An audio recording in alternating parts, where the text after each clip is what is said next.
ये कोशिश है कि जो है माइनॉरिटीज़ को जेडीयू से अलग किया जाए। हमारे पास, हमारे आबा व अजदाद के पास ऑप्शन था, चॉइस था कि हम लोग पाकिस्तान जा सकते थे, नहीं गए। तो हम लोग we are Indians not by chance, वो बाई चॉइस है हम लोग। नीतीश जी ये तो बिल्कुल ये है कि काम माइनॉरिटीज़ के लिए बहुत किए, लेकिन अभी मुझे लग रहा है कि वो जो है क्या नाम है कि बीजेपी के लोगों से घिर गए, जो उनको जो है बर्बाद करना चाहते हैं। अश्वनी चौबे जी का बेटा जब रामनवमी के वक्त में भागलपुर में माहौल खराब करने की कोशिश की तो उसको अंदर करवाया। तो 20 में भी जदयू ने 11 लगभग मुस्लिम नेताओं को विधानसभा चुनाव लड़वाया था, है ना, तो उसमें से कोई जीता नहीं था। तो आपको क्या लगता है कि कितना % वोट जदयू को मिलता था जब जदयू एनडीए के साथ रहती थी मुसलमानों का? किशनगंज में 58 रजिस्टर्ड वक्फ स्टेट है। मैं समझता हूँ कि 1400 से 2000 एकड़ की संपत्ति होगी पूरे ज़िले के अंदर, पूरे ज़िले। लेकिन अनफॉर्चुनेटली आपको 100 एकड़ भी कब्जे में नहीं है, इस्तेमाल में नहीं है। तो आप कह रहे हैं कि ललन सिंह अपनी ही तरफ से बीजेपी की नहीं, उनका आप भाषण को सुन लीजिए ना, आपको खुद एहसास होगा कि जो है वो नीतीश जी को रिप्रेजेंट कर रहे थे कि केंद्र सरकार को, मोदी जी को रिप्रेजेंट कर रहे थे। खालिद अनवर साहब जो एमएलसी हैं, उन्होंने भी एक इंटरव्यू में आपके बारे में कहा कि अगर इतराज़ है, नाराज़ हैं, तो आप पार्टी के अंदर विरोध कीजिए, इसका मतलब ये नहीं है कि इस्तीफा दे देंगे। उनको आप क्या कहना चाहेंगे? चुनाव लड़ेंगे नहीं लड़ेंगे पहले ये तो डिसाइड करना है। और एक बात तय है कि चुनाव लड़े नहीं लड़े, लेकिन जब तक आखिरी सांस है हम जनता के लिए काम करेंगे। हमारे बीच में कल ही जदयू से तमाम उनके ओहदों से इस्तीफा दे करके हमारे बीच में तशरीफ लाया है मास्टर मुजाहिद साहब। जोरदार तालियों से उनका स्वागत कीजिए। मास्टर मुजाहिद साहब, मास्टर मुजाहिद साहब, बैठ जाइए। और हमारे बीच में ठाकुरगंज के विधायक, हरदिल अजीज विधायक जनाब मौलाना सऊद असरार नकवी साहब भी तशरीफ फरमा है। मौलाना अंसार, जनाब अंसार नईरी साहब बहादुर के विधायक, वो भी तशरीफ फरमा है। और कोटा दामन के हरदिल विधायक हमारे हरदिल अजीज जनाब इधार असफी साहब भी तशरीफ फरमा है। हमारे साथ मास्टर मुजाहिद साहब हैं। कुछ दिनों पहले ही इन्होंने जदयू से इस्तीफा दिया और वक्फ एक्ट के बाद लगातार जदयू के कई मुस्लिम नेताओं ने इस्तीफा देना शुरू किया। लेकिन ये कहना आप कह सकते हैं कि ज़्यादा नहीं होगा कि जो जितने मुस्लिम नेताओं ने जदयू के इस्तीफा दिया है उसमें से सबसे बड़ा नाम मास्टर मुजाहिद साहब का है। पिछले 15 सालों से पार्टी से जुड़े थे और लगातार 5 चुनाव में पार्टी ने इनको टिकट दिया, चुनाव लड़वाया।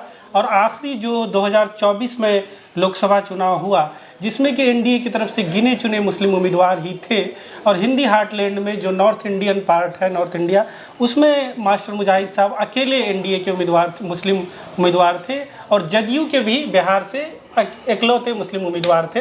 इस तरीके से आप कह सकते हैं कि ये जदयू के सबसे बड़े मुस्लिम नेताओं में से थे और जदयू के लिए एक बड़ा नुकसान है, ख़ासकर सीमांचल के इलाकों में जहां पर इनकी राजनीति रही है। कोचा दामन से विधायक रहे हैं, किशनगंज लोकसभा क्षेत्र से पिछला लोकसभा चुनाव लड़े और दूसरे पर आए, करीबी मुकाबले में हारे।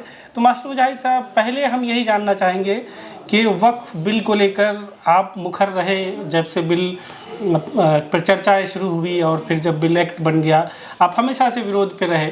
लेकिन पार्टी के अंदर क्या कुछ चला? कौन से लोग पार्टी के किस तरह के स्टैंड लिए? लोकसभा में कुछ और दिखता था, लेकिन प्रेस कॉन्फ्रेंस में पार्टी के नेता कुछ और बोलते थे। लेकिन आप लोग जब अंदर बात रखते थे तो पार्टी के किस नेता का क्या रिएक्शन आता था? अंदर की बात हम चाहते हैं कि आप जनता को बताएं।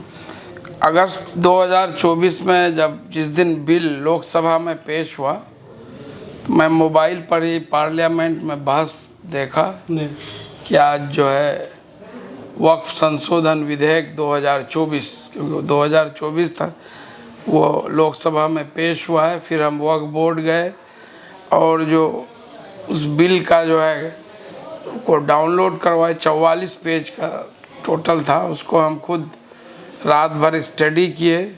फिर और जो वक्फ बोर्ड के एक्सपर्ट हैं, वकील हैं और दीगर जो है एडमिनिस्ट्रेटिव अफसर्स हैं, उनसे बात हुई और मैं भी वक्फ से जुड़ा हुआ रहा हूँ, इसलिए बहुत सारी चीज़ों की जानकारी हुई। तो उसमें लगा कि इसमें बहुत सारी चीज़ें जो है गलत हैं, वक्फ की प्रॉपर्टी को बर्बाद करने के लिए। और जो है तब मैं जमा खान साहब माननीय मंत्री जी से मिला, अशोक चौधरी जी के आवास पर जाके मिले, विजय चौधरी जी से मिले, माननीय मुख्यमंत्री जी से मिले, और सारे मुस्लिम लीडर्स जो जेडीयू में थे, सब लोग उनको जो है अपने अपने स्तर से सामूहिक रूप से भी वक्फ बोर्ड के चेयरमैन इरशादुल्लाह साहब, सुन्नी शिया के अफजल अब्बास साहब, सारे लोग जो है जो भावनाएं थी लोगों की, और ये बिल क्यों वक्फ के खिलाफ है, एक कम्युनिटी को टारगेट करने के लिए बताया गया। फिर मुख्यमंत्री के निर्देश पर पार्टी मुख्यालय में, प्रदेश मुख्यालय में एक बैठक हुई, जिसमें हमारे अमीर शरीयत और दूसरे मिली तंजीमों के लोग थे। हमारे पार्टी के प्रदेश अध्यक्ष उमेश कुशवाहा जी थे, केंद्रीय मंत्री ललन सिंह जी थे, बिहार सरकार के मंत्री विजय चौधरी जी थे, माननीय अल्पसंख्यक कल्याण मंत्री जमा खान साहब थे, जो है विधान पार्षद खालिद अनवर साहब थे, सुन्नी वक्फ बोर्ड के चेयरमैन इरशादुल्लाह साहब थे, शिया वक्फ बोर्ड के चेयरमैन जो है अफजल अब्बास साहब थे, सलीम परवेज साहब थे, मदरसा बोर्ड के पूर्व चेयरमैन। जो है सब लोग अपनी बातों को रखे और वहाँ बोला गया कि जो है ये मुख्यमंत्री के निर्देश पर हुआ था कि आप लोग लिख करके एक लिखित दे दीजिए। और फिर उसके बाद भी लगातार बताया गया कि नहीं, जो आप लोगों की भावना है, जो माइनॉरिटीज़ की भावना है, जो से जेपीसी को, केंद्र सरकार को, सरकार और पार्टी के तरफ से जो है आपकी चिंताओं को पूरे मजबूती से रखा है और ऐसा कुछ भी नहीं होगा। अच्छा। तो ये हम लोगों को लग रहा था कि ऐसा नहीं होगा। फिर जब जेपीसी आया, जेपीसी में भी मैंने अपनी जो मांगा गया था सब आम पब्लिक ट्रस्ट और जो स्टेक होल्डर्स है, उसको भी मैं 13 सितंबर को ईमेल से भेजा 14 बिंदुओं पर अपनी आपत्ति। फिर जब 20 जनवरी 2025 को जेपीसी की टीम पटना आई थी, 19 जनवरी को हम वक्फ बोर्ड के थ्रू जो अपनी आपत्ति थी उसको भी जेपीसी के समक्ष रखवाया। आखिरी बार 5 अप्रैल को मैं और दूसरे मुस्लिम लीडरान, दोनों वक्फ बोर्ड के चेयरमैन और सारे मुस्लिम लीडरान, हम लोग पार्टी ऑफिस में अपनी अपनी बातें रखे। और उस वक्त गजट नोटिफिकेशन राष्ट्रपति का दस्तखत हो गया था, लेकिन वो पब्लिश नहीं हुआ था। तो हम लोगों ने अपनी बातें रखी, मैं भी पूरी मजबूती से, कि इससे लोग बहुत नाराज़ हैं, ये बहुत डेंजर है। और दूसरे लोगों को तो वक्फ के बारे में, वक्फ बाय यूजर्स क्या है, या जो वक्फ काउंसिल या वक्फ बोर्ड के गठन में नॉन मुस्लिम्स का इंक्लूजन है, या और दूसरे लिमिटेशन एक्ट हुआ, ancient monument preservation and protection act, तो सारी बातों को रखा कि इससे बहुत ज़्यादा माइनॉरिटीज़ नाराज़ हैं, आप लोग कुछ कीजिए, पार्टी को नहीं तो बहुत नुकसान होगा। अब वहाँ भी बताया गया कि पार्टी के तरफ से इन 5 चीज़ों को, वक्फ बाय यूजर्स, 2 नॉन मुस्लिम का वक्फ काउंसिल और वक्फ बोर्ड में इंक्लूजन, और डीएम के पावर को जो है शिथिल करना, कि सारा पावर वक्फ बोर्ड और जो है ट्रिब्यूनल के बदले डीएम के कोई वेस्ट कर देना, जो है ये सब और जो बातें जो है बताया गया, आश्वस्त किया गया कि ये सब जो है हट गया है। तो उसके बाद ही वो प्रेस कॉन्फ्रेंस हुआ था क्या, जो सारे मुस्लिम नेताओं ने किया था? जी 6 तारीख को। नहीं, मैं नहीं था।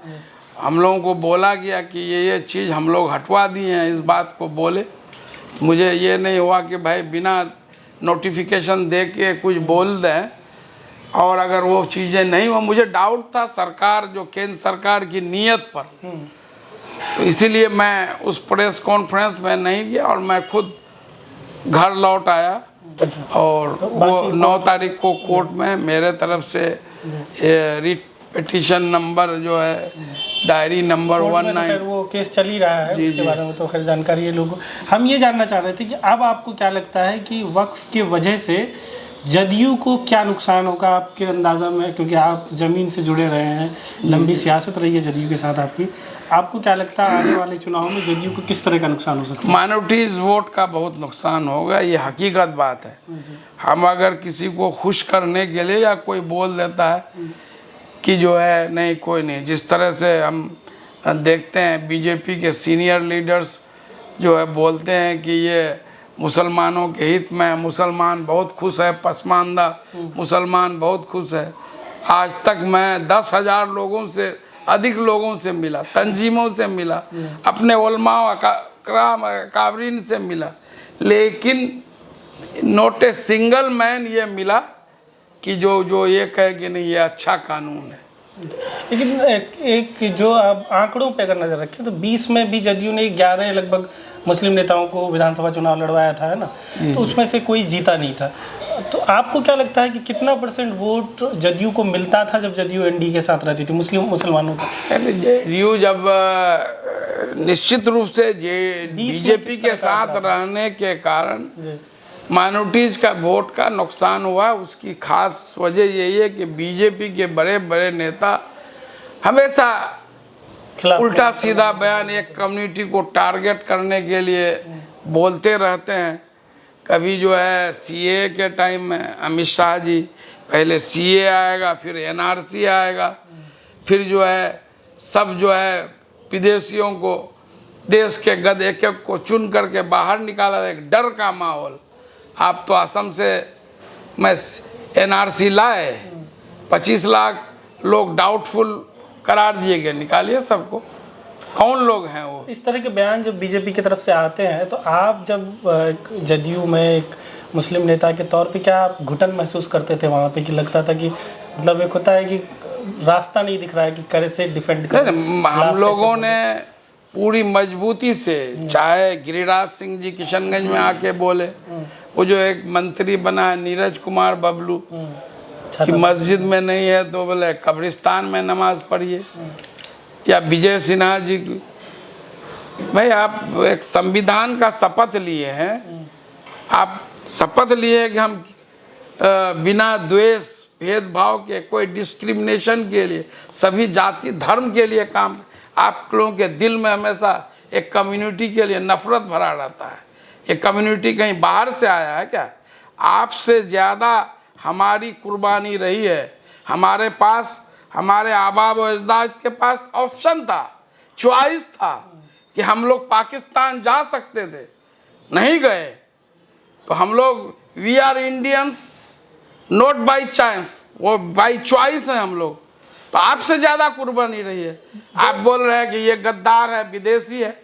जब देसी विदेशी की बात आएगी, सारे लोग हिंदुस्तान के मूल निवासी नहीं है जो आज इतना बोलते हैं। अगर कोई इस देश का मूल निवासी है तो यहाँ के आदिवासी जो जंगलों में रहते थे वो यहाँ का मूल निवासी है। जब इस तरह का बयान बीजेपी के नेताओं की तरफ से आता था तो आप लोग इसकी शिकायत करते होंगे, जाहिर सी बात है, निश्चित रूप से। तो नीतीश जी का इसको लेकर क्या प्रतिक्रिया होता था, क्या बोलते थे? नहीं, निश्चित जी तो पहले बहुत एक्शन में रहते थे। आप देखे होंगे कि केंद्रीय मंत्री अश्वनी चौबे जी का बेटा जब रामनवमी के वक्त में भागलपुर में माहौल खराब करने की कोशिश की तो उसको अंदर करवाया।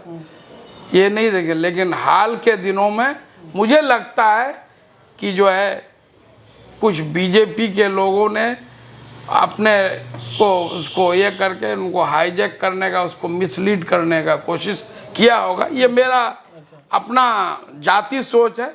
ये सच भी हो सकता है, गलत भी हो सकता है, क्योंकि सीए के टाइम में हुआ, हम लोग मुख्यमंत्री से मिले, फिर जो है हम लोग मैं यहाँ घोषणा कर दिया था कि मैं इसके लिए जो है विधायक से रिजाइन दे दूंगा। हमसे एक इंटरव्यू में मरहूम अनस रहमानी साहब जो ब्यूरो चीफ थे, उन्होंने पूछा, वही खबर सभी अखबारों में छप गया। तो हमको अमीर शरीयत हज़रत मौलाना वली रहमानी रहमतुल्लाह अलैह उस वक्त कालीकट में थे। 2 दिन बाद पटना इमारत से हमारे कंधे कि जो है रिजाइन देना कोई मसले का हल नहीं है। आप जहाँ भी हैं वहीं से गलत चीज़ों का विरोध पूरी मजबूती से कीजिए। तो इस बार भी उम्मीद था कि इस तरह का कुछ होगा। लोग जो मुस्लिम तंजीमें हैं और जो माइनॉरिटीज़ के जो लीडर हैं उससे बात करेंगे, ऐसा कुछ होगा। ऐसा नहीं हुआ। ऐसा नहीं हुआ। तो आपको क्या ये लग रहा है कि बीजेपी अब नीतीश जी को कमज़ोर मान रही है और ख़ुद सत्ता में आने की कोशिश कर रही है? तो आप जैसा मान रहे हैं कि अब नीतीश जी को एक तरीके से हाईजेक कर लिया गया है और नीतीश जी बीमार भी चल रहे हैं, लगातार इस तरह की खबरें मीडिया में आती रहती हैं कि स्वास्थ्य उनका ज़्यादा ठीक दिख नहीं रहा है अपेरेंटली। तो क्या लग रहा है कि बीजेपी अब जदयू को कमज़ोर करने की तरफ बढ़ चुकी है? निश्चित रूप से खुद सत्ता में आना चाहिए। निश्चित रूप से ये कोशिश है कि जो है माइनॉरिटीज़ को जेडीयू से अलग किया जाए, और कोई बात तो जो दिल में रहती है तो निकल ही नहीं जाती है। आप अभी हरियाणा के मुख्यमंत्री क्या बात करके गए कि कौन मुख्यमंत्री, ये लोग बोलते हैं नीतीश कुमार के नेतृत्व में चुनाव लड़ेंगे, कभी गृह मंत्री बोलते वो नेता का चुनाव बाद होगा। तो अंदर में तो कुछ है ही उसके। नीतीश जी को अब आप सेक्युलर मानते हैं, सेक्युलर नेता? जी, नीतीश जी को अब आप सेक्युलर मानते हैं, सेक्युलर नेता रहे? जैसे सेकुलर नीतीश जी, ये तो बिल्कुल ये है कि काम माइनॉरिटीज के लिए बहुत किए, लेकिन अभी मुझे लग रहा है कि वो जो है क्या नाम है कि बीजेपी के लोगों से घिर गए हैं जो उनको जो है बर्बाद करना चाहते हैं। तो ऐसे में तो डाउटफुल है वो लोग, अगर नाम आप बता सकें। अब मैं किनका नाम लूँ? जैसे मीडिया में खबरें आती हैं कि जब अब जैसे ललन सिंह को ही लीजिए। अच्छा, ललन सिंह जी केंद्रीय मंत्री रहे, नीतीश जी उनको राष्ट्रीय अध्यक्ष बनाए, पार्लियामेंट में उनका भाषण सुन लीजिए। अगस्त में जिस दिन बिल पेश हुआ था उस दिन सुन लिए थे। नहीं, करके ही बोलते होंगे ना ऐसे? ऐसा कुछ भी नहीं होता। हम जो है विधानसभा में क्या बोलेंगे तो मशवरा थोड़े होता है। नहीं, वो हम लोग जब कभी होता है तो सरकार के खिलाफ में भी बोले हैं, जब मदरसा माइनॉरिटीज का इशू हुआ है, जहाँ गलती हुआ है तो ऑन रिकॉर्ड है, आपके भी इसमें चला है। तो आप कह रहे हैं कि ललन सिंह अपनी ही तरफ से बीजेपी की? नहीं, उनका आप भाषण को सुन लीजिए ना, आपको खुद एहसास होगा कि जो है वो नीतीश जी को रिप्रेजेंट कर रहे थे कि केंद्र सरकार को, मोदी जी को रिप्रेजेंट कर रहे। जिस तेवर में वो बोल रहे थे और जिस तरह से बार बार नाम ले रहे थे, तो इससे तो ऐसे ही लगता है ना। एक जगह वो तो एक कोशिश किए कि मुसलमान, एक जगह एक सम्मेलन में वो जो है हमारे माइनॉरिटीज के बड़े लीडर नीतीश के कामों का बखान कर रहे थे। वहाँ जब आपने आया कि अभी बोले एक नेताजी बहुत बोले बात कर रहे हैं, बोले मुसलमान को वोट देता है क्या? तो ये तो उसके दिमाग में था कि माइनॉरिटीज को एलाइनेट करो, पार्टी से अलग करो। तो ये तो मुझे लग रहा है क्योंकि ऑन पब्लिक बोला है। आपको बीजेपी का, जदयू का भविष्य क्या दिख रहा है? जैसे कि नीतीश जी के बेटे को भी राजनीति में आने की बातें, खबरें चलती रहती हैं, तो आपको क्या दिख रहा है कि, या फिर ऐसे कहें कि नीतीश जी के बाद जदयू का भविष्य क्या है? अब ये पार्टी है, संगठन है, इतना बड़ा ऑर्गेनाइजेशन है, तो वो नीतीश जी नहीं रहेंगे, उसके बाद तो वो लोग तय करेंगे उनका अगला। कोई वैसा दिख रहा है नेता जो जदयू के आइडियोलॉजी को, जदयू की जिस सिद्धांतों पे थी उसको बचा सके? ऐसा नहीं होता है। जब इंदिरा गांधी की 31 अक्टूबर 1964 हत्या हुई तो ऐसा लग रहा था कि कांग्रेस खत्म हो गया। फिर जो है राजीव गांधी के बारे में कोई सोच भी नहीं सकता था, वो आए, जब उनकी हत्या हो गई तो बोले कांग्रेस खत्म हो जाएगा। कोई भी ऑर्गेनाइजेशन, पार्टी कमजोर होगा ये निश्चित रूप से। अब खत्म तभी होगा कि उसको किसी में ले आके मिला दीजिए। तो जदयू के अंदर क्या दो खेमा है, एक संजय झा का, एक ललन सिंह का, ऐसा कुछ है?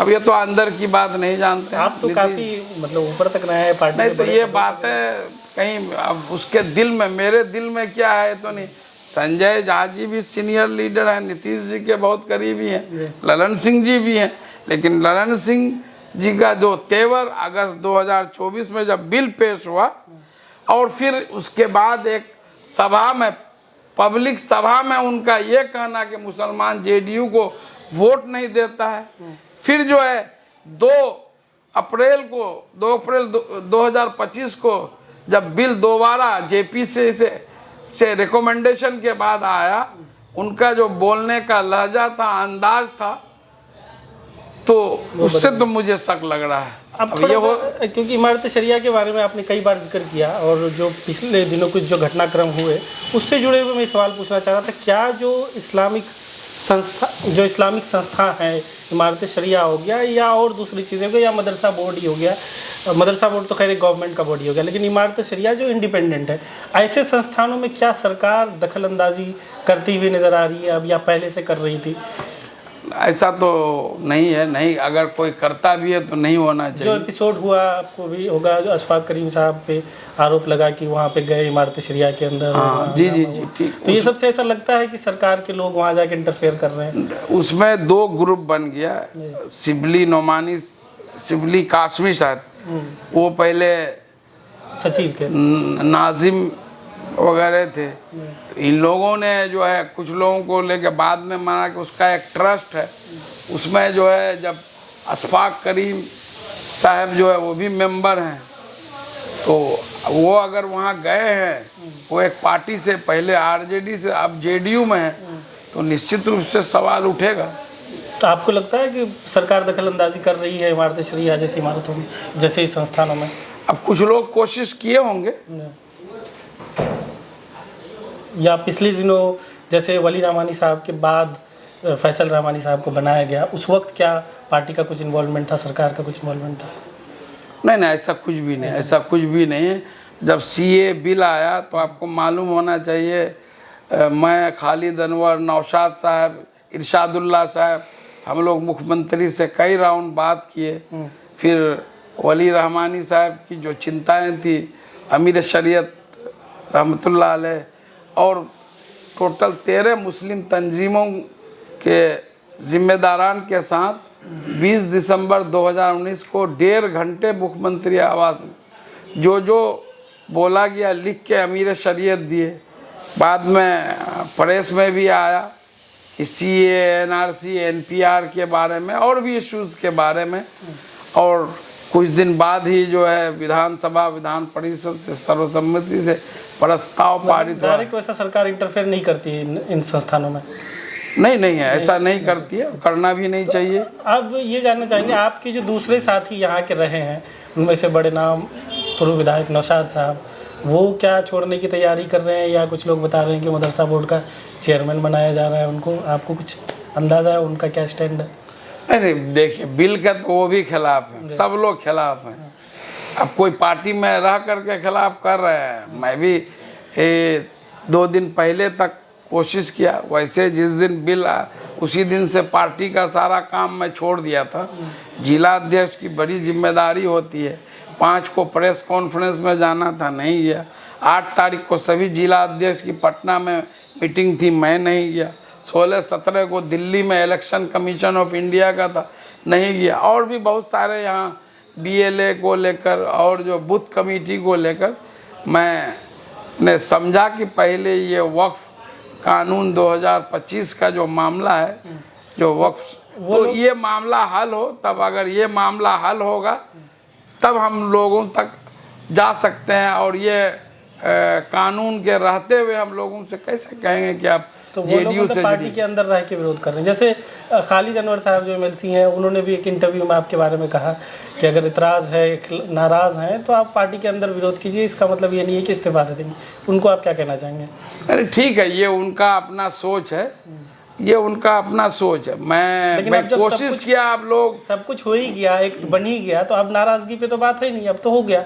तो अब पार्टी के अंदर विरोध करने से कुछ हल तो होगा नहीं। मुझे तो पहले भी बहुत सारे इश्यूज में हुआ है, जब हुआ है तो नेतृत्व, पार्टी का जो शीर्ष नेतृत्व, उन्होंने जो है उसको कंसीडर किया है बहुत सारे इश्यूज पर। अब आपका आगे का रास्ता क्या है? कल आप उस मंच पे गए, वक्फ को लेकर जो विरोध हुआ, वहाँ MIM के प्रदेश अध्यक्ष, उन्होंने भी आपकी तारीफ़ की, स्वागत किया। राजद के बड़े नेता राज्यसभा सांसद मनोज झा जी ने भी आपका स्वागत किया। तो ऐसे में अब आप क्या इंडिपेंडेंट जा रहे हैं या एमआईएम या राजद, क्या ऑप्शन है, क्या करना अभी सोच रहे हैं? मैंने कोई फैसला नहीं लिया है। अभी हम जो है अभी दो तरह की चीज़ें हैं। एक तो 15 साल से मैंने एक्टिव पॉलिटिक्स में, वरने तो 2001 में वाइफ समिति थी। तो अब हमारी बेटी भी एक मेडिकल कर ली, मेडिकल है, वाइफ है। तो दो तरह ये लोग देखते हैं कि हम लोगों के लिए वक्त ही नहीं है, ये हमेशा परेशान रहते हैं और उसका कोई पॉजिटिव रिजल्ट भी नहीं मिलता है। तो काहे के लिए इतना, उसके वजह से हम लोग भी कि सबको छोड़ दीजिए। अच्छा, सियासत से दूर जाने बोली फैमिली आपकी? जी जी जी। और फिर जो है एक तरफ जो है लोगों का प्यार है, कार्यकर्ता जुड़े हुए हैं, उनका सम्मान है कि मेरे वजह से वो लोग जो है 2020 में 2024 में लोगों के ताने सुनने पड़े, लोगों का उल्टा सीधा सुनना पड़ा। तो दोनों है ना, तो दोनों में से एक रास्ता चुनना पड़ेगा। हम लोग मतलब ये तय है कि एमआईएम या राजद दोनों में से एक रास्ता चुनेंगे? वो कुछ भी हो सकता है। जब चुनाव लड़ेंगे तब जाके हम लोग डिसाइड करेंगे, चुनाव लड़ेंगे नहीं लड़ेंगे, पहले ये तो डिसाइड करना है। और एक बात तय है कि चुनाव लड़े नहीं लड़े, लेकिन जब तक आखिरी सांस है हम जनता के लिए काम करेंगे। ये मेरा वादा है, ये हमेशा मेरा कमिटमेंट है। और इस कमिटमेंट के लिए ही हम जो है नौकरी छोड़ करके, छोटी सी टीचर की नौकरी छोड़ करके हम पॉलिटिक्स में मरहूम सीमांचल गांधी तस्लीमुद्दीन साहब के नेतृत्व में आए थे। फिर वो राजद में चले गए, लेकिन हम लोग पार्टी में रह गए कि बार बार पार्टी बदलना सही बात नहीं होता है। आपको क्या इन दोनों पार्टियों में से किसी का ऑफर या फिर कांग्रेस का ऑफर आया या आपके तरफ से? अभी बहुत सारा ऐसा है। तो अब हम जैसे प्रशांत किशोर साहब ईद के दिन वो आए, पिछले लोकसभा चुनाव से पहले भी आए। हाँ, छोड़े नहीं थे। तो वो पटना साइंस कॉलेज में 4 साल जूनियर 91 बैच के हैं। तो उस वक्त भी उनका ये आया था, एक बार आए थे कि नहीं, ऑफर नहीं आया था, वो आए और जो है किशनगंज तो तलाश रहे थे कि जो है वो उनके यहाँ चाय पियेंगे। मैं उस वक्त दिल्ली में था। फिर हमारे पटना साइंस कॉलेज के बहुत सारे साथी हैं जो अभी जैसे मंतोष है, क्लोज फ्रेंड है। तो ये लोग अमेरिका में अभी NRI हैं, रहते हैं। तो ये लोग भी प्रशांत किशोर जो जुड़े हुए हैं। अच्छा। तो उनका भी कहना था। फिर वो ईद की रात, चांद रात को उनका एक तरफ से मैसेज आया कि कल 10 बजे किशनगंज में आपके यहाँ चाय पियेंगे। तो मैं तो सर जो है गांव में हूँ, ईद गांव में मनाता। तो बोला मैं वहीं आ जाऊँगा। और मैं नमाज पढ़ के गया हुआ था, बिशनपुर वगैरह में था, मिल रहा था। मसवर प्रोफेसर मसवर साहब का फ़ोन आया कि हम लोग प्रशांत दी संथा टप गए।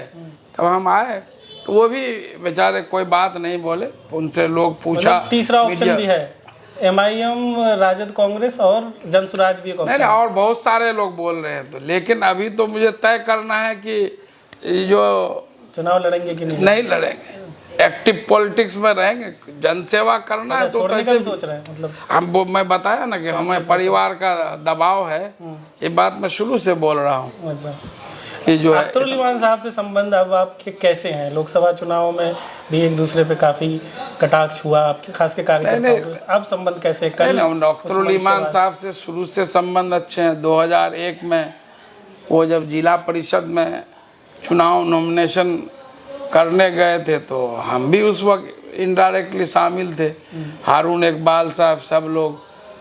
और जो है फिर 2005 में फरवरी में दूसरे को टिकट का अनाउंस हो गया था।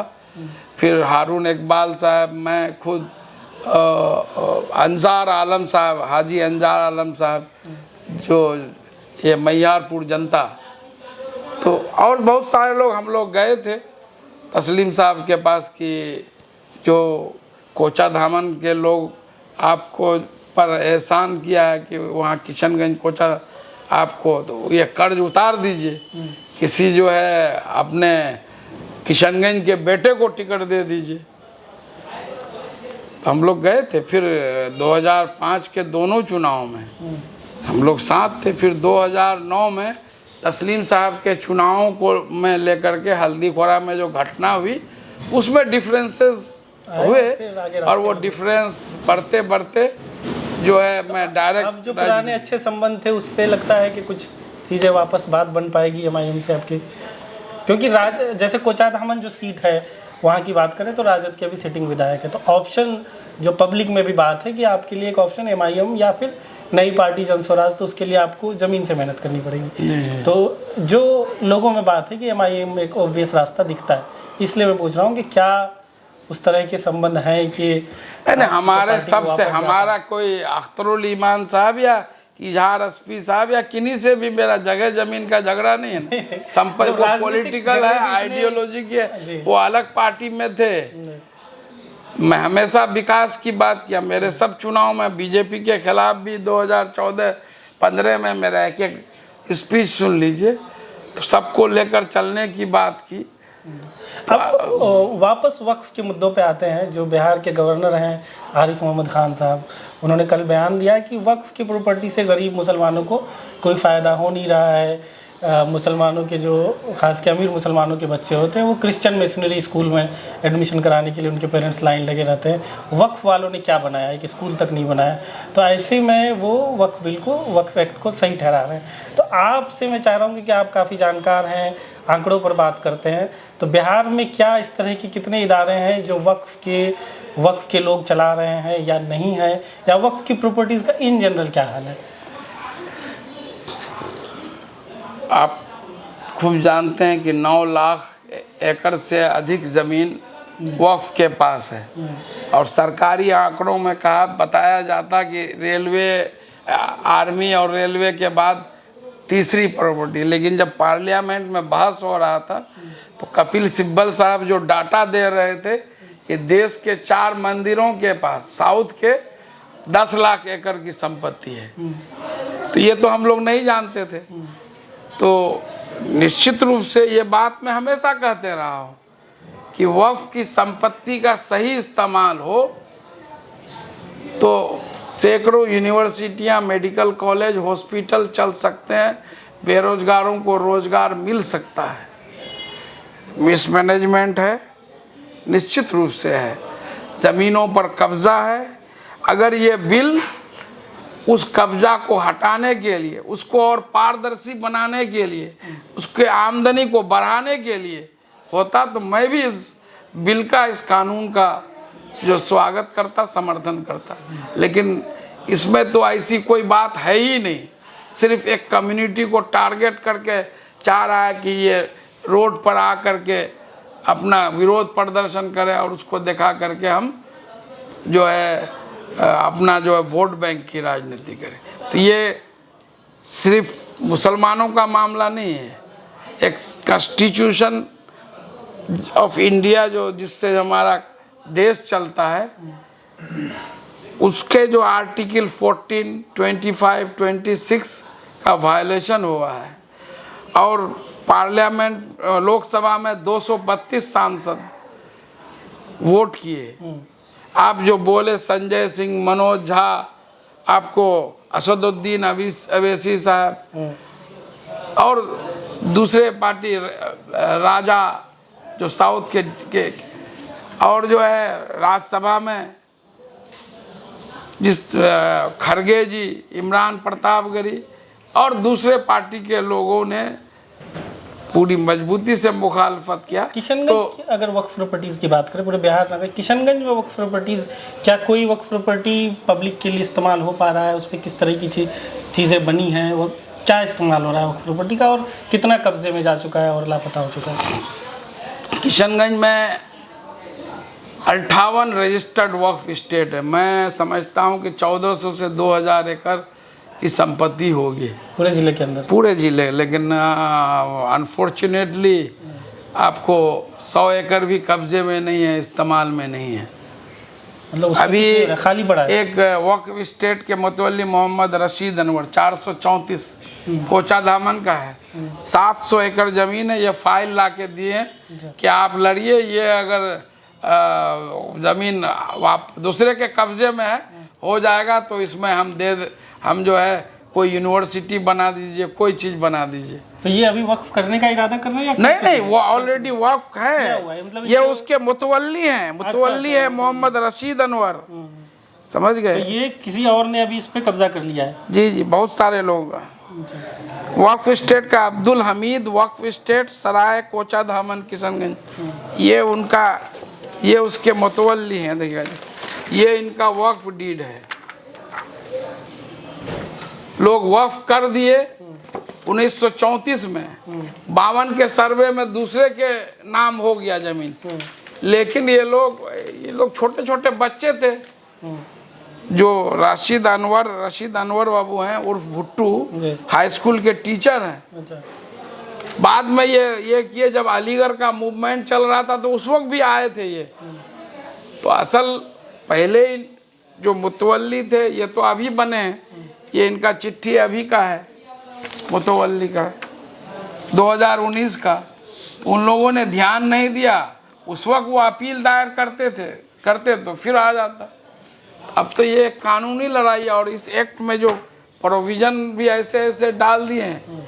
तो क्या लगता है इस तरह की जो विवादित प्रॉपर्टीज है इनका इस एक्ट के वजह से, क्या ये और विवादों में फंस जाएगा ये, या कम्युनल रंग दे दिया जाएगा कोई इस पे? आप नहीं देखे अभी गजट नोटिफिकेशन हुआ उत्तर प्रदेश में, योगी जी सारे डीएम को निर्देश दिए सब वक्फ की संपत्ति का जांच कीजिए, और उस पर लोगों को परेशान किया जाने वाला है। तो अभी माननीय सर्वोच्च न्यायालय का इंटरिम रोक है, सरकार ने खुद हलफनामा दायर किया है कि अगली सुनवाई तक हम इन 3 बिंदुओं पर कोई छेड़खानी नहीं करेंगे, इस पर कोई एक्ट नहीं करेंगे। वक्फ की प्रॉपर्टी बिहार में क्या कोई बड़ा इदारा चल रहा है? आपके किशनगंज में मैं बात कर रहा हूँ, अब जो रुस्तम अली अल्पसंख्यक आवासीय विद्यालय है, 5 एकड़ जमीन बिहार सरकार को 30 साल के लिए लीज पर दिया गया है, और उस लीज पर मैं ही साइन किया हूँ। 76,500 रुपया महीना सालाना उसका हर साल उस वक्फ स्टेट को किराया में उसके खाते में जमा होगा। तो और ये भी ये जो 1 मिनट सुन लिया जाए, तो वो जमीन भी कोई जानते नहीं थे, मैं खुद नहीं जानता था आज से 1 साल पहले कि रुस्तम अली कोई थे। बाद में जब डीड देखा तो पता चला कि जो है ये थे, ये जो है एजुकेशन पर गरीबों की भलाई के लिए ये वक्फ किए। वो स्कूल बन रहा है, 560 माइनॉरिटीज़ मुसलमान के बच्चियां मुफ्त तालीम हासिल कर रहे हैं। वहीं 2 मार्केटिंग कम्प्लेक्स, एक बिल्डर के द्वारा, एक अल्पसंख्यक कल्याण विभाग द्वारा बनाया जा रहा है।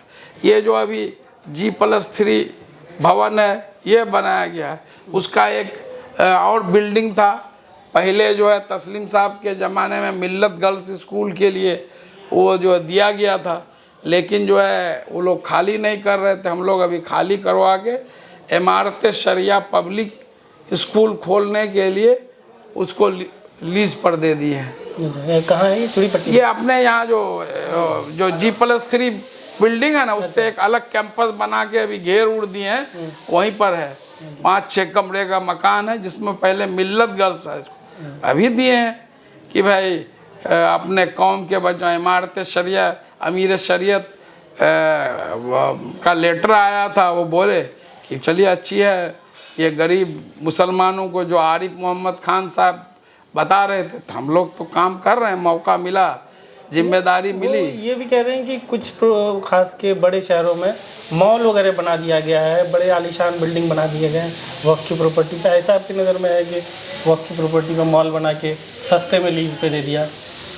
वो तो अपने किशनगंज में भी है। अच्छा। अपने जो अंजुमन, इसमें ये जो झोपड़पट्टी है, इसका पहले किराया 300 था, और आज वो 300 को हम लोग 2,000 रुपये कर दिए। उसके सेक्रेटरी पहले अख्तरुल ईमान साहब थे, फिर जो है ये शमसुज़्ज़मा साहब वार्ड कमिश्नर, उनको सदर, हम और नौशाद साहब के रिकमेंडेशन वो अकरम नूरी साहब सेक्रेटरी बने थे, और आज नौशाद आलम साहब सदर हैं, मैं सेक्रेटरी हूँ। आज 2,000 रुपया कर दिया। इसी शहर में हुलाकी वक्फ स्टेट का की ज़मीन पर अब दुकान है जिसका किराया 25,000 50,000 होना चाहिए, 25 रुपये है। जाते जाते कुछ तो गलती हम लोगों की भी है। तो इस गलती की ये वजह जो से- है हमारे जो उलमाए कराम बोलते हैं कि हमारे अंदर नीयत में लूट खसोट हो जाएगा तो ऊपर से जो क्या बोलते हैं जालिम बादशाह या ये जो है रजूल हो जाता है। तो वही तो अंजुमन की भी बहुत सारी ज़मीन कब्जे में है, कुछ ज़मीनें बंगाल में हैं। अभी हम लोग अभी आप देखिए ये जो है रसीद कितना का है, ये कमाल सा है। नहीं कितना एकड़ है इसमें,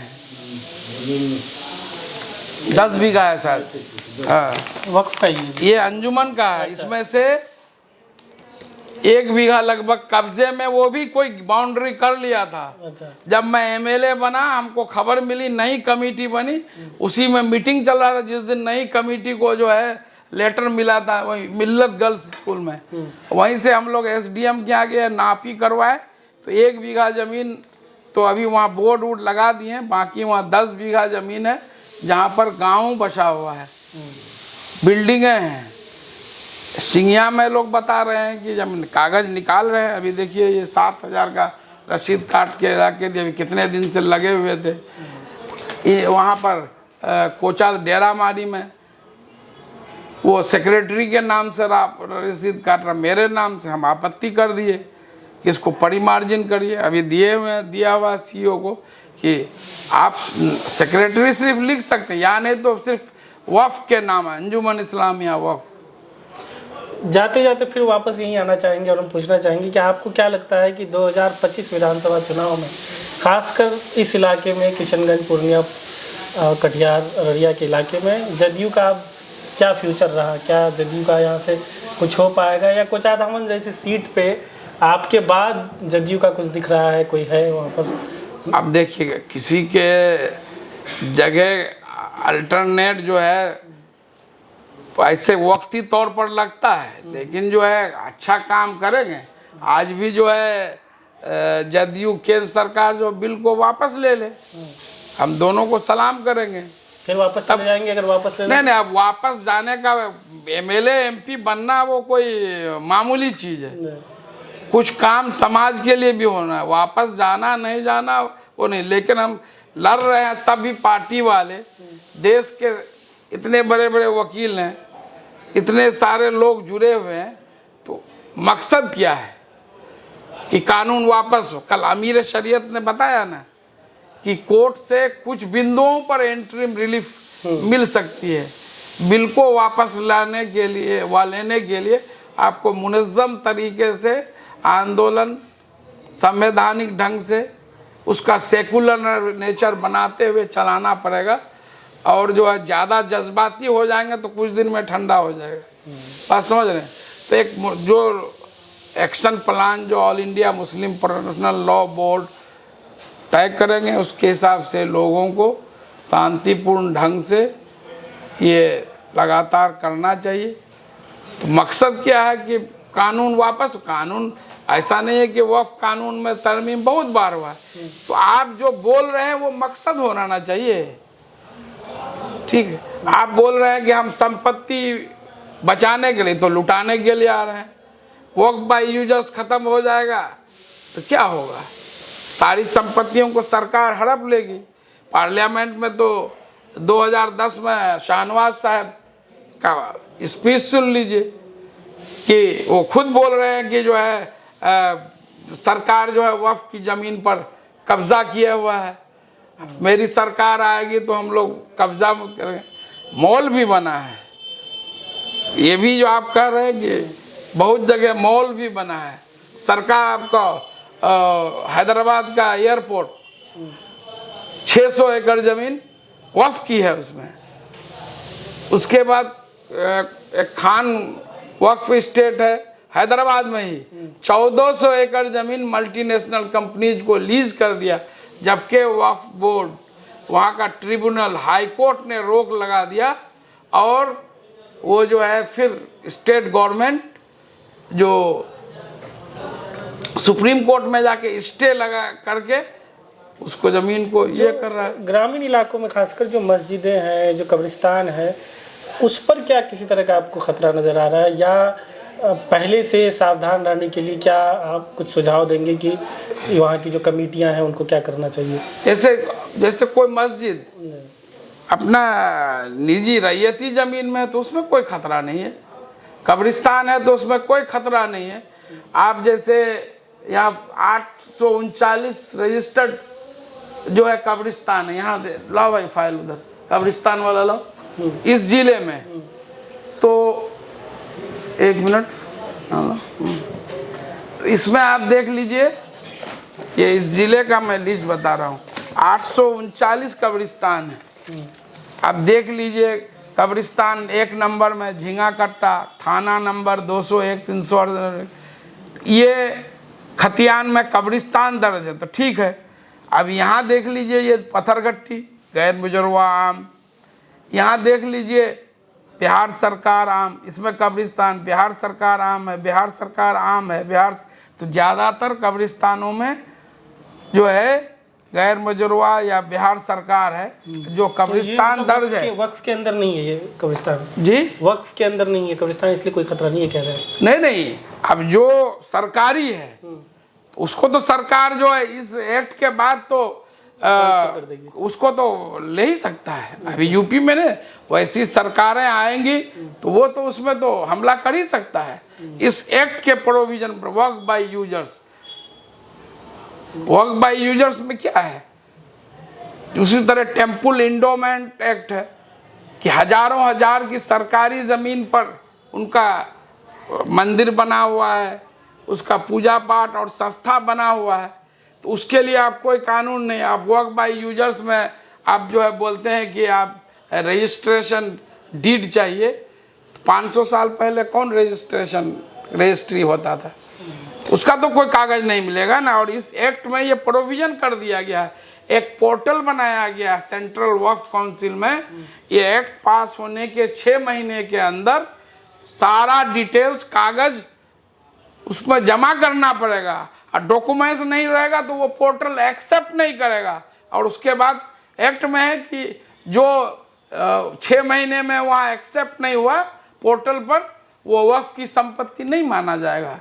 तो आप जो है, आप मोदी जी हमारे बात करते हैं 1 नेशन 1 लॉ, तो कानून बनाना चाहिए। मुसलमानों के लिए अलग कानून, हिंदुओं के लिए अलग कानून। टेम्पल एक्ट में क्या है कि अगर डीएम जो है उसके प्रबंध समिति का बहुत जगह अध्यक्ष होता है, डीएम अगर मुसलमान होगा तो उसके नीचे का अफसर उसके अध्यक्ष होंगे। और जो है आप वक्फ जो एक इस्लामिक कंसेप्ट है, जो है ये हजारों साल से चले आ रहा है, उसमें जो आप लाते हैं कि नन मुस्लिम है, तो नन मुस्लिम वक्फ के बारे में क्या जानते हैं, या मुसलमान टेम्पल लॉ के बारे में क्या जानते हैं? तो ये गलत है ना, यही ना फंडामेंटल राइट्स का वायलेशन है। आप कानून बना दे कि भाई ने हम वक्फ की संपत्ति जो कब्जा किया उसको जेल भेजिए। आपका अगर नीयत इतना सही है तो फिर लिमिटेशन एक्ट क्यों लाए कि अंबानी का जो वो इंटेलिया खड़ा है उस पर सुप्रीम कोर्ट में केस चल रहा है ना वक्फ का, आप बोल लिमिटेशन एक 12 साल तक जिनका कब्जा रहेगा उसको आप जायज ठहराएंगे। तो ऐसे लोगों को खुश करने के लिए ये कानून बनाए। आप बनाते कि भाई नहीं, जितनी वक्फ संपत्ति है वो पब्लिक प्रॉपर्टी है और इसको कोई भी इंक्रोचर्स है, ग्रेवर्स है, उसको बिना नोटिस के सरकार कभी खाली कर सकती, तब हम मानते कि आपकी नीयत सही है। तो मैं पहला व्यक्ति होता कि जो है इस बिल का जो मोदी जी लाए हैं हम समर्थन करते। आखिरी सवाल ये है कि जब आपने फैसला ले लिया इस्तीफा देने का, तब क्या पार्टी के सीनियर लीडर्स में या खुद नीतीश कुमार, ललन सिंह, संजय झा, किसी ने आपको रोकने की कोशिश की, समझाने की कोशिश की, कॉल किया, मिलने आए, कुछ हुआ ऐसा? नहीं, जब 19 तारीख को बहुत सारे सीनियर लीडर्स का फ़ोन आया और 2 महीने का वक्त मांगा गया कि 2 महीने में सारी चीज़ें जो आप सुप्रीम कोर्ट चले ही गए, पार्टी ने तो मना नहीं किया, अपनी आवाज़ बुलंद कर ही रहे हैं और मजबूती से बुलंद कीजिए, 2 महीने का वक्त दीजिए, हम सारी चीज़ों को जो भी लोगों का माइनॉरिटीज का गुस्सा है उसका हम कोई हल निकालेंगे, ये आश्वासन मिला था। लेकिन जो है जी, लेकिन भरोसा नहीं हुआ उन पे। नहीं, भरोसे की बात नहीं। अब जब आगे बढ़ गया तो फिर मेरे लिए अच्छा, अब रिजाइन देने के बाद नहीं, रिजाइन से पहले मैं तो किसी को बताया भी नहीं था मेरे सोशल मीडिया में भी कि मैं जो है आज ये प्रेस कॉन्फ्रेंस करूंगा या कोई बड़ा फैसला। लेकिन जो है उसी में 2 घंटे पहले जो एक मीडिया का व्हाट्सएप ग्रुप है उसमें सिर्फ ये कि 5 बजे प्रेस कॉन्फ्रेंस करेंगे, यही बात लिखा। अगर ऐसे करते तो और बहुत सारे लोग रहते, बहुत सारे लोग अभी जो पार्टी में बने हुए वो आते हैं कि जो है हम लोग भी रिजाइन कर देंगे, डेली कर रहे हैं। कितने लोग आपके साथ पार्टी से इस्तीफा दिए जो पद पे थे जिले में?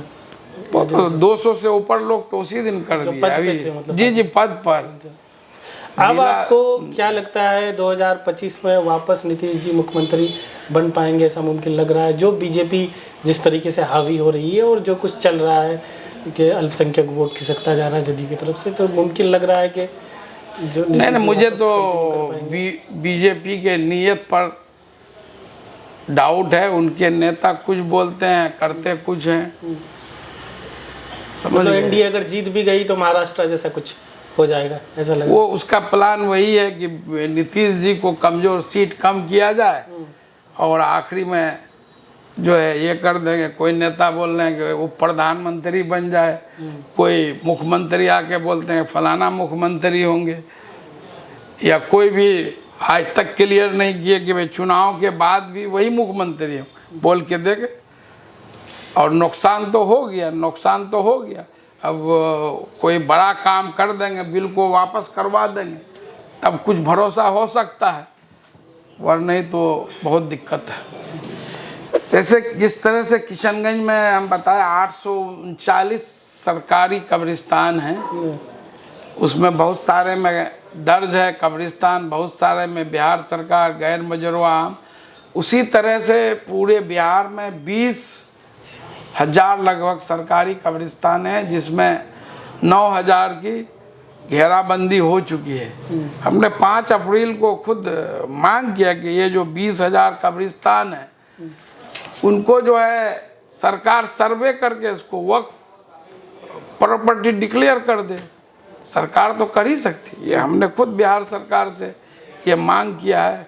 5 अप्रैल को जब हम लोग गए थे, वहाँ बहुत सारे मुस्लिम लीडर भी थे। तो इससे ये होगा कि आने वाले दिनों में विवाद खत्म होगा। सबसे अच्छी बात है कि आप बिल को ही वापस कर लिए। फिर से जो है वक्फ को की संपत्ति को बचाने के लिए, उसकी आमदनी को बढ़ाने के लिए, और जो है अल्पसंख्यकों के तालीम, इलाज, गरीबी पर फोकस करते हुए बिल लाइए।